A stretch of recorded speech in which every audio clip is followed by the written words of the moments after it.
Sunday அப்போது எடுத்த vlog தான் நான் ஷேர் பண்ணிக்கிறேன். சண்டே அப்போது ஈரல் வாங்கியிருந்தேன். அந்த ஈரல் கிரேவி தான் செஞ்சுட்டு இருந்தேன். ஆயில் ஊற்றி சின்ன வெங்காயம் போட்டு 1 ஸ்பூன் இஞ்சி பூண்டு தக்காளி போட்டு நல்லா வதக்கிட்டு அதுக்கப்புறம் கழுவி க்ளீன் பண்ணி வச்சுருக்க ஈரலையும் போட்டுக்கிறேன். போட்டுட்டு ஈரல்லேருந்து தண்ணி விட்டு அதனால நல்லா மூடி போட்டு அதை நல்லா வதக்கிக்கலாம்.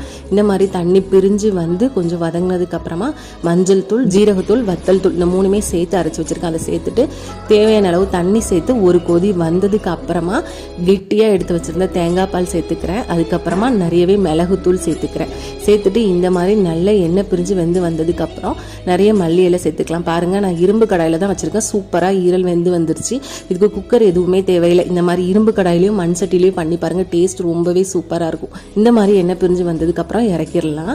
அதுக்கு கூடவே நான் தால்சா ரெடி பண்ணியிருந்தேன். அதையும் தாளிச்சிட்டு மதியான சாப்பாடு கீ ரைஸ், ஈரல் வறுவல், தால்சா இதெல்லாம் வச்சு சாப்பிட்டோம். வீடியோ பிடிச்சிருந்தா மறக்காமல் லைக் பண்ணிக்கோங்க.